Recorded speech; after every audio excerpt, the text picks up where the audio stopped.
Hello साथियों, नमस्कार। तो आज हम लेके आए हैं आपके लिए 2022 का इंटरमीडिएट जीव विज्ञान अनसॉल्व्ड पेपर, जिसे हम बो बोर्ड परीक्षाओं से पहले प्री बोर्ड मानकर चलते हैं। यह सबसे इसमें से अधिक प्रश्न पूछे जाएंगे, इसीलिए इसे अनदेखा न करें और इसे हल कर लें।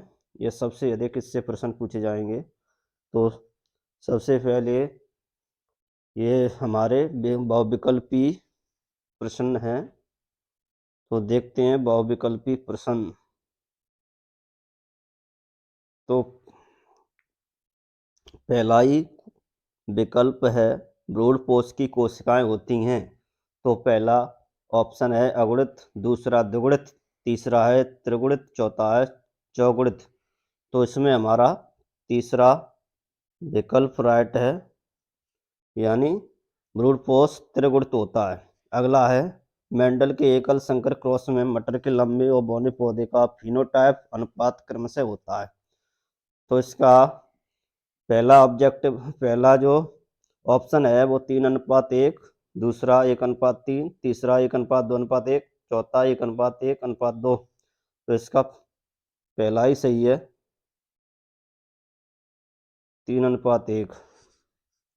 अगला है, टाइफाइड रोग जनक का नाम क्या है, यानी जो टाइफाइड रोग फैलाता है उसका नाम क्या है। तो पहला ऑप्शन है एस्केरिस, दूसरा साल्मोनेला, तीसरा प्लाज्मोडियम, चौथा अमीबा। तो इसमें दूसरा ही ऑब्जेक्टिव यानी ऑप्शन सही है।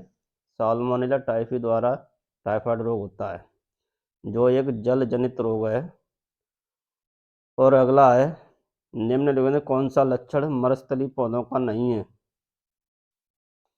तो इसमें पहला ऑप्शन है पत्ती पर मोटी उपत्वचा, दूसरा रंध्र गहरे गर्त में व्यवस्थित होते हैं, तीसरा पत्तियों का तना करने लगता है, चौथा पत्तियों पर रंध्र दोनों सतहों पर बराबर संख्या में पाई जाती हैं। तो इसका चौथा विकल्प सही है, मतलब ये मरस्थली पौधों का लक्षण नहीं है चौथा। जबकि ये तीन है ऊपर के, पत्तियों में मोटी उपत्वचा, रंध्र गहरे गड्ढे में या गर्त में और पत्तियों का तना, ये तीनों ही लक्षण मरस्थली पौधों में या शुष्कोविद पौधों में पाई जाती हैं।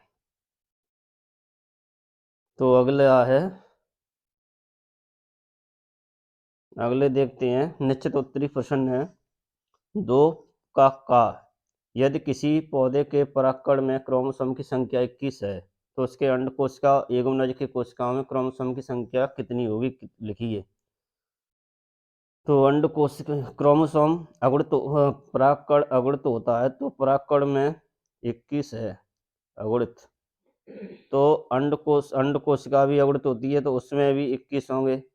जबकि युग्मनज होता है वो द्विगुणित होता है, 2n होता है, तो उसमें संख्या होगी गुणसूत्रों की 42। तो इसमें पूछ रहा है अंड कोशिका और युग्मनज में कितने क्रोमोसोम की संख्या होगी, तो 21 और 42 क्रोमोसोम की संख्या होगी। तो ये सही है। अगला देखते हैं। अगला है, उस एंजाइम का नाम लिखिए जो जीवाणु भोजी को डीएनए को काटता है। तो इसका नाम है एंडो न्यूक्लियेज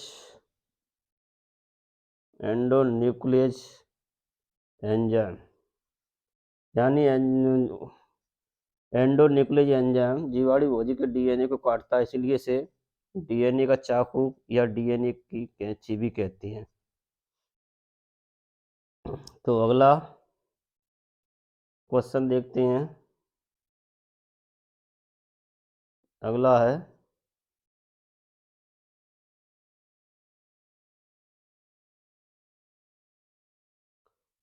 चार घातांक की वृद्धि के समीकरण को लिखिए। तो चार घातांक की वृद्धि का समीकरण है डी एन बट्टे डी टी बराबर और स्मॉल आर कैपिटल एन। तो ये हमारा सूत्र है चार घातांकी, जहाँ पर n समष्टि घनत्व है, t समय है और r प्राकृतिक वृद्धि की अंतर्नियत दर है। तो अगला देखते हैं। अगला है पात्रे निषेचन को संक्षेप में समझाइए। तो पात्रे निषेचन को इन विट्रो फर्टिलाइजेशन भी कहती हैं, यानी आईवीएफ।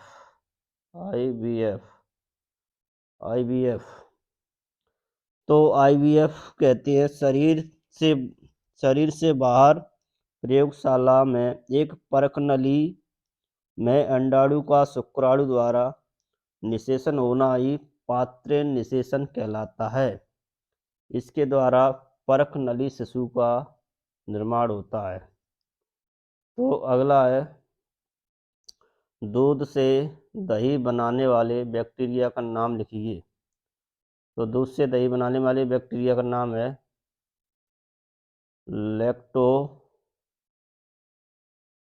लैक्टोबैसिलस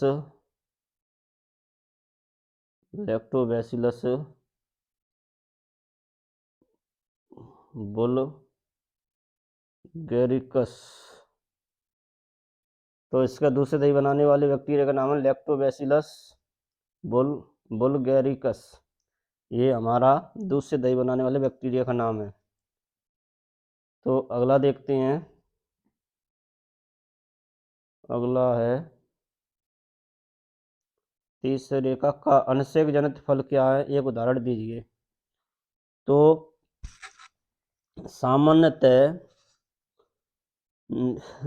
सामान्यतः निषेचन के पश्चात अंडाशय से फल का निर्माण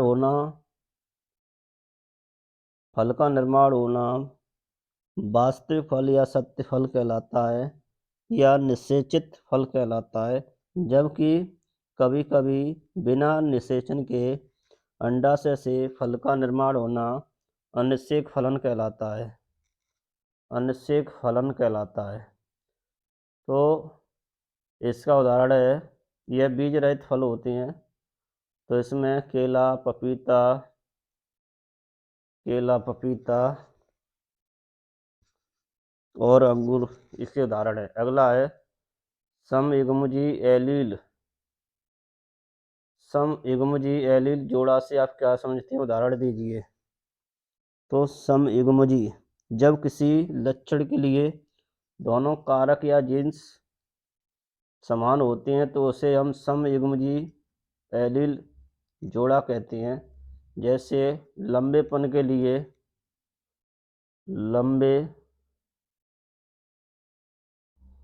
लिए कैपिटल टी और बौने के लिए स्मॉल टी, ये हमारे समयुग्मजी एलील जोड़े होते हैं। अगला है छायोद्भिद को उदाहरण देते हुए समझाइए।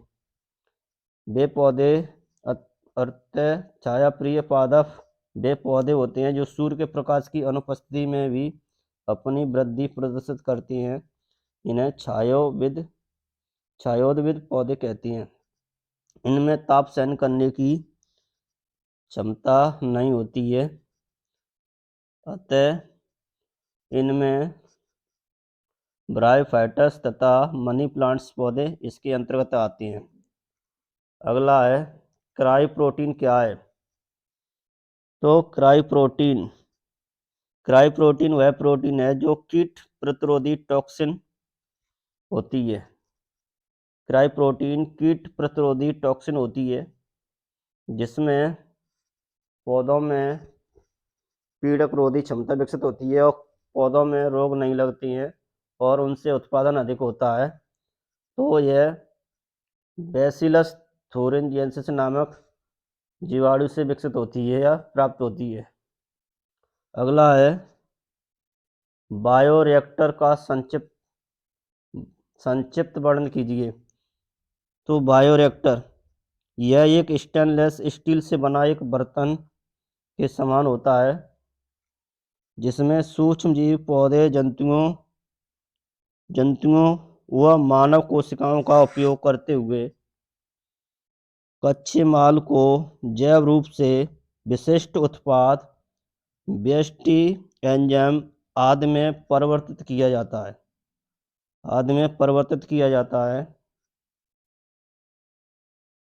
और किया जाता है। बायोरिएक्टर वांछित उत्पाद प्राप्त करने के लिए अनुकूलतम परिस्थितियां उपलब्ध कराता है, जैसे तापमान, पीएच, क्रियाधार, लवण, विटामिन, ऑक्सीजन आदि। तो अगला देखते हैं। शीत निष्क्रियता एवं ग्रीष्म निष्क्रियता के मध्य अंतर स्पष्ट कीजिए। तो शीत निष्क्रियता यानी ठंडे रुधिर वाले जीव होते हैं, जबकि ग्रीष्म निष्क्रियता में गर्म रुधिर वाले जीव आते हैं।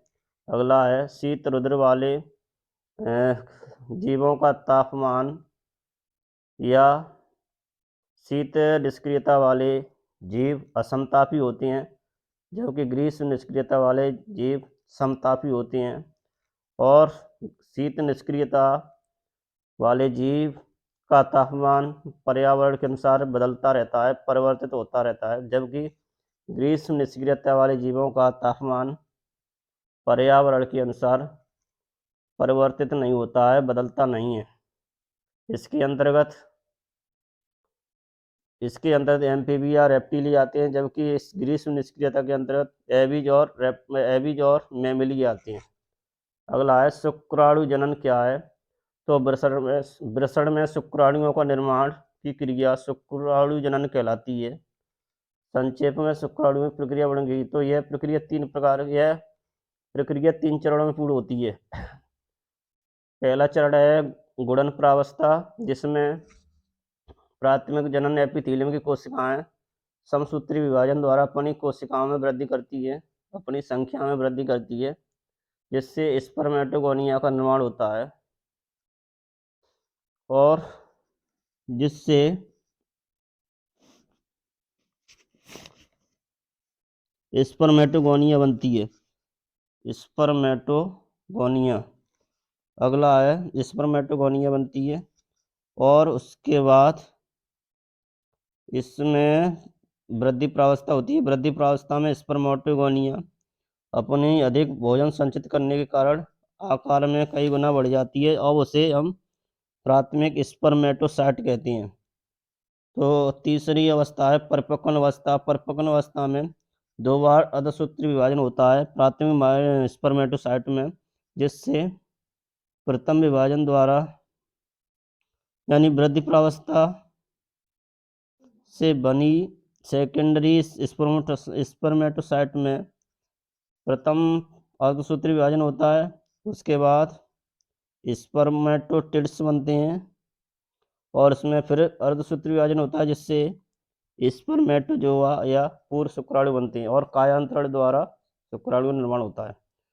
अगला है अपूर्ण प्रभाविता। तो अपूर्ण प्रभाविता जब 2 समयुग्मजीव पौधे या जंतुओं के 2 विरोधी लक्षणों के बीच क्रॉस कराते हैं, तो F1 पीढ़ी में उनके मध्यवर्ती लक्षण प्रकट होता है, जिसे अपूर्ण प्रभाविता कहते हैं। इसकी खोज कार्ल कोरेंस ने की थी।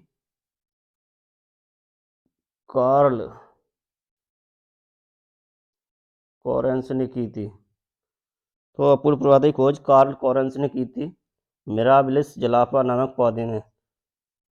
तो इसका उदाहरण है जब लाल पुष्प और सफ़ेद पुष्प में क्रॉस कराते हैं तो F1 पीढ़ी में गुलाबी पुष्प वाले पौधे प्राप्त होते हैं, और जबकि मेंडल के अनुसार इनमें लाल पुष्प वाले पौधे ही प्राप्त होने चाहिए थे, लेकिन ऐसा ना हुआ और यह मेंडल का प्रभाव है।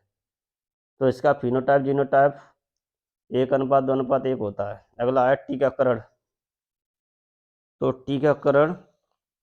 टीका वास्तव में मृत, कमजोर या निष्क्रिय सूक्ष्म रोगाणु अथवा उनके उत्पादों से प्राप्त उत्पादों से तैयार पदार्थ है, उनके उत्पादों से तैयार पदार्थ है जो शरीर में पहुंचा देने से प्रतिजन के प्रभाव को नष्ट कर देता है, इसे ही टीका लगाना या टीकाकरण कहते हैं। सर्वप्रथम एडवर्ड जेनर ने चेचक का टीका विकसित किया था, इसीलिए एडवर्ड जेनर को इम्यूनोलॉजी के फादर ऑफ इम्यूनोलॉजी कहते हैं। जबकि बीसीजी का टीका टीबी के लिए लगाया जाता है और डीपीटी का टीका डिप्थीरिया, काली खांसी और टेटनस के लिए लगाया जाता है। अगला है मानव के स्त्री जन्म तंत्र का नाम चित्र बनाइए। तो इसका चित्र ऐसा चित्र होता है, इसे आप बना लेना। और अगला है मेंडल पे संजय टिप्पणी हुई है। तो मेंडल का जन्म 1822 में ऑस्ट्रिया देश के ब्रून शहर में हुआ था। यह एक किसान परिवार में हुआ था। इन्होंने एक पादरी या मठ में पादरी के रूप में कार्यभार ग्रहण किया और उन्होंने अनेक मटर के पौधे प्रयोग किए तथा 3 नियम प्रतिपादित किए थे: प्रभावता का नियम, पृथक्करण का नियम और स्वतंत्र अपीवन का नियम। इसीलिए इन्हें फादर ऑफ जेनेटिक्स कहती हैं। लेकिन 1866 में इनकी नियमों को प्रकाशित किया गया और 1900 तक ईस्वी तक इनके नियम निष्क्रिय अवस्था में रहे, इनके उपेक्षित रहे। जबकि कार्ल कॉरेंस और हुगो डी ब्रीच और शेरमार्क ने इनके नियमों की पुनः खोज की।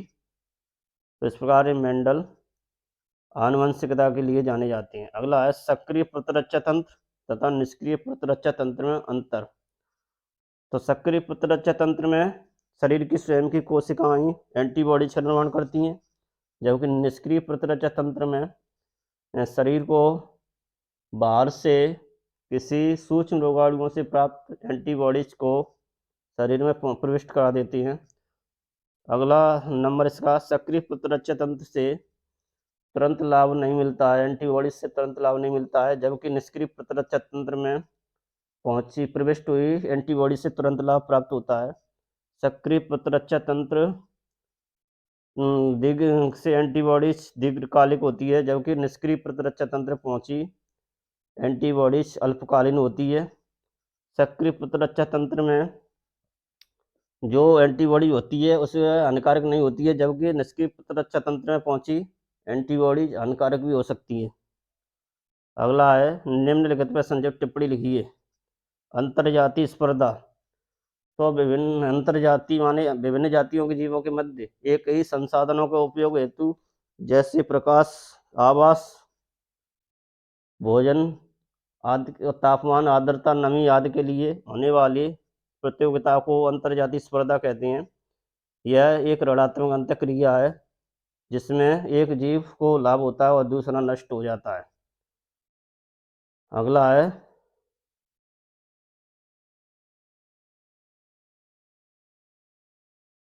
है सिंड्रोम। तो सिंड्रोम गुणसूत्रों में होने वाली अनियमितताओं से जो विकार उत्पन्न होते हैं उन्हें सिंड्रोम कहते हैं। सिंड्रोम 2 प्रकार की होती हैं, यानी लिंग गुणसूत्रों में पाए जाने वाले सिंड्रोम टर्नर सिंड्रोम और क्लाइनफेल्टर सिंड्रोम, जबकि समजात गुणसूत्रों में पाए जाने वाले syndrome down syndrome, Edward syndrome, Patau syndrome और की यानी म्याऊ सिंड्रोम, ये सिंड्रोम होते हैं। अगला है पारिस्थितिकी विविधता और आनुवंशिक विविधता में अंतर। तो पारिस्थितिकी विविधता देखते हैं। पारिस्थितिक विविधता पारतंत्र स्तर पर जीवों की विविधता में पारतंत्र स्तर पर जीवों में जो विविधता पाई जाती है उसे पारिस्थितिक विविधता कहते हैं। जैसे भारत के वर्षावन, रेगिस्तान और समुद्र के किनारे पर पाए जाने वाले जीवों में जो विविधता। अगला है आनुवंशिक विविधता। एक ही जाति वितरण क्षेत्रों के अनुसार पाई जाने वाली विविध प्रकार की हो सकती है, यानी एक ही जाति वितरण क्षेत्र के अनुसार विविध प्रकार की हो सकती है। यह आनुवंशिक विविधता को प्रदर्शित करती है। जैसे भारत में 50,000 धान की जातियाँ पाई जाती हैं, जबकि 1,000 आम की जातियाँ पाई जाती हैं, और इनमें अनेक विविधताएँ होती हैं। अगला है प्लेसेंटा। तो प्लेसेंटा गर्भाशय की वह दीवार या संरचना जिससे भ्रूण जुड़ा रहता है उसे हम प्लेसेंटा या अपरा कहती हैं। प्लेसेंटा के द्वारा ही भ्रूण पोषण लेता है। अपरा के द्वारा ही भ्रूण शोषण करता है। अपरा के द्वारा ही भ्रूण उत्सर्जन करता है। अपरा के द्वारा ही भ्रूण में अनेक जैविक क्रियाएं होती हैं।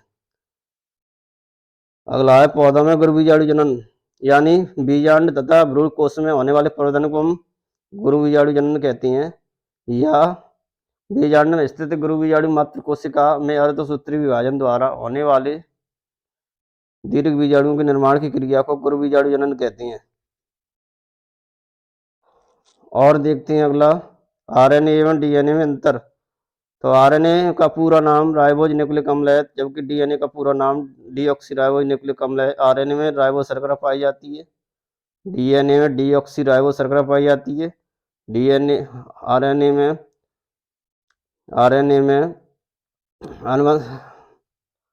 यूरेसिल पाया जाता है, जबकि डीएनए में थायमिन पाया जाता है। आरएनए में शुद्धीकरण की क्षमता नहीं होती है, जबकि डीएनए में शुद्धीकरण की क्षमता होती है। आरएनए आनुवंशिक पदार्थ नहीं होता है, डीएनए आनुवंशिक पदार्थ होता है। अगला है स्वउपकारिता। तो स्वउपकारिता पोषण दो जीवों के मध्य या दो जातियों के जीवों के मध्य एक पोषण में स्थायी संबंध होता है, जिसमें दोनों जीवों को परस्पर लाभान्वित होते हैं। इस इस प्रकार के संबंध को स्वउपकारिता कहते हैं। जैसे शैवाल और कवकों के मध्य के पौधे लाइकेन कहलाते हैं, जिन्हें शैवाल भोजन देते हैं और कवक रहने के लिए स्थान देते हैं। अब है अगला है बीज पत्ताधार एवं बीज पत्रोपरक के मध्य अंतर।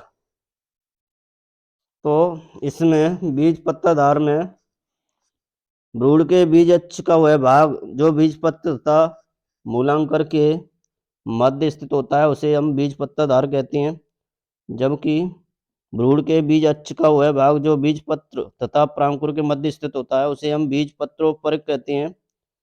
अगला है जिसमें बीज पत्ताधार में बीज के अंकुरण के समय बीज पत्ताधार में तीव्र वृद्धि के कारण बीज पत्र मृदा से ऊपर आ जाती हैं, और जबकि बीज पत्र के अंकुरण के समय बीज पत्रोपरक में तीव्र वृद्धि होने के कारण बीज पत्र मृदा में ही रह जाती हैं।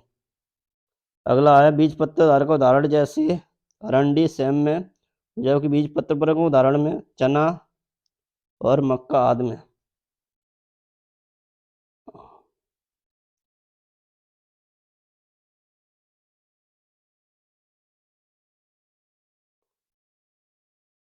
देखते हैं अगला जैव विविधता को परिभाषित कीजिए। तो जैव विविधता जीवों में जो विभिन्नताएं पाई जाती हैं उसे हम जैव विविधता कहते हैं। जैव विविधता अतः संसार में अनेक प्रकार के सूक्ष्म जीव से लेकर दीर्घ विशालकाय जीव पाए जाते हैं, और उनमें अनेक प्रकार की जैव विविधताएं अनेक प्रकार की भिन्नताएं पाई जाती हैं। इन्हें ही हम जैव विविधता कहते हैं। तो जैव विविधता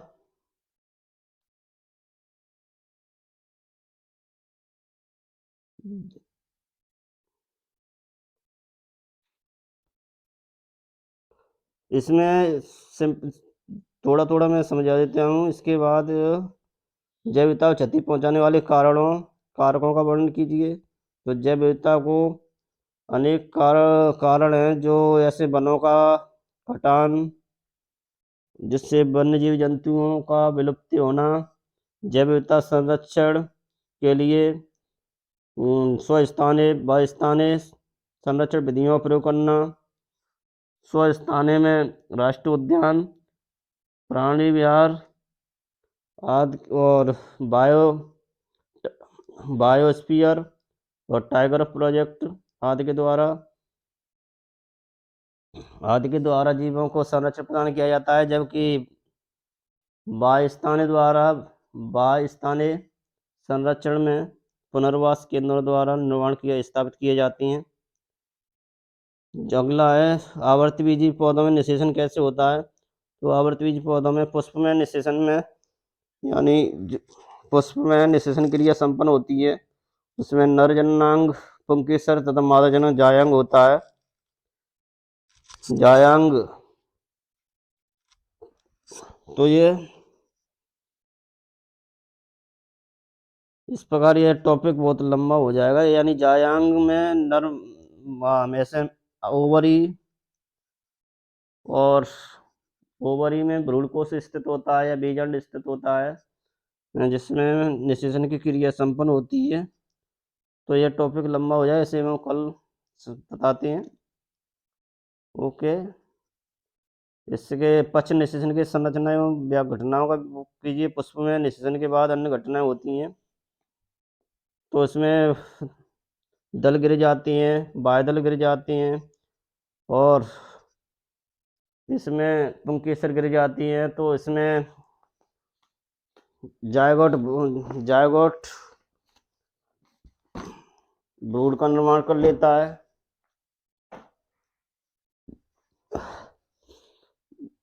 इसी प्रकार देख ले इसे। और अगला सेंट्रल डोग्मा है। सेंट्रल डोग्मा की खोज क्रिक ने की थी। तो एक सीधी रेखा में डीएनए से जो संचित सूचना है एमआरएनए ले जाता है प्रोटीन स्थल पर। तो डीएनए से एमआरएनए और एमआरएनए से प्रोटीन का निर्माण एक सीधी रेखा में होता है, एक दिशी होता है, इसलिए इसे सेंट्रल डोग्मा कहती हैं। और अगला है चिकित्सीय सगर्भता समापन MTP medical termination of pregnancy. यानी 3 माह से पूर्व जो भ्रूण का जो गर्भपात करा देते हैं उसे हम एमटीपी कहते हैं। लेकिन इसे अब कानूनी मान्यता प्राप्त हो चुकी है। इससे और इस प्रकार दो पर टिप्पणी लिखनी है। अगला है मेंडल के स्वतंत्र पीयून का नियम। और इसमें मनुष्य में लिंग निर्धारण तो मालूम है। परिवार नियोजन व्यसन लत होती है जो किसी के कारण, यानी अल्कोहल, शराब, गुटखा आदि के लिए जो आदत बन जाती है तो उसे हम व्यसन कहते हैं। निर्भरता बन जाती है, जिस पर निर्भर होते हैं उसे हम व्यसन की स्थिति में आते हैं। किशोरावस्था में बढ़ती व्यसन कुप्रभाव निम्नलिखित हैं। इसमें कुप्रभाव से समाज परिवार में हिंसात्मक व्यवहार अपनाता है और इसमें अनेक रोग हो जाती है। श्वसनघात, हृदयघात, मस्तिष्क ऋतुस्राव और यकृत सिरोसिस रोग, अनेक रोग हो जाती हैं। इसी प्रकार लिंग निर्धारण है। मनुष्य में लिंग निर्धारण समझात गुणसूत्र और 2 प्रकार गुणसूत्र होते हैं। मनुष्य एक लिंगी प्राणी होता है। परिवार नियोजन आदि इसे तो इस प्रकार हम समझाते हैं थोड़ा थोड़ा, उसके बाद देखते हैं अगला भाग। तो धन्यवाद। इसे आप शेयर जरूर करें और नए हों तो मेरे यूट्यूब चैनल पर नए हों तो इसे सब्सक्राइब करें, लाइक करें। ओके, धन्यवाद।